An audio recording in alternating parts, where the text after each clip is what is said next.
ধরেন ভাবি, আপনি আমার বউ। ধরা তো দূরের কথা, এক বাপের বেটা হস্ত ছুঁয়ে দেখ। আরে ভাবি, আপনি তো উত্তেজিত হয়ে যাচ্ছেন, আপনাকে ধরতে বলছি। বললাম তো ছুঁয়ে দেখ, কাইটটা টুকরা টুকরা কইরা গাঙ্গের পানিতে ভাসাই দিমু। Bye bye, tata.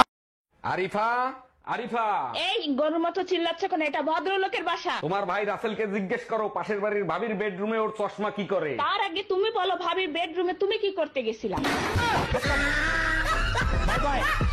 কি ব্যাপার, আজকে আসতে এত দেরি হলো? তুমি কি ইংলিশ কোচিং করতে গেছিলা না পুরো কোর্স কমপ্লিট করতে গেছিলা? কোচিং থেকে আসার সময় রাস্তায় দেখি বিরাট একটা অ্যাক্সিডেন্ট হয়েছে। বলো কি, তারপর কি হয়েছে? আর বইলো না, পুরা রাস্তা বিল্ডিং বিল্ডিং হয়ে গেছে। বিল্ডিং বিল্ডিং হয়ে গেছে মানে ব্লিডিং ব্লিডিং হয়ে গেছে? এই তো তুমিও ইংলিশ বোঝা ধরছো।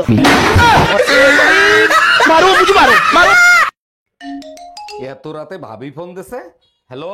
অরুণ ভাই, আপনার ভাই লাইফ ইন্স্যুরেন্স করছে 10 কোটি টাকার। আরে ভাবি, এটা তো খুব ভালো খবর। ভাই কোনোদিন মারা গেলে ওই টাকাটা আপনি পাবেন। আরে ভাই, সেটা তো আমিও জানি, এখন এই লাশের কি করব সেটা বলেন। আরে ভাবি, ভাইরে দেখলাম রাগ করে চলে গেল, কি হয়েছে বলেন তো? আরে ভাই বলেন না, সকালে একটা কিস করছে, আমি 50টা টাকা চাইছি তাই দিলো না। এইটা কোনো কথা বললেন? ভাই কিস করছে তার জন্য আপনারা টাকা দিবে? স্বামী বলেই তো 50 টাকা চাইছি, সবাই তো 100 টাকা দেয়।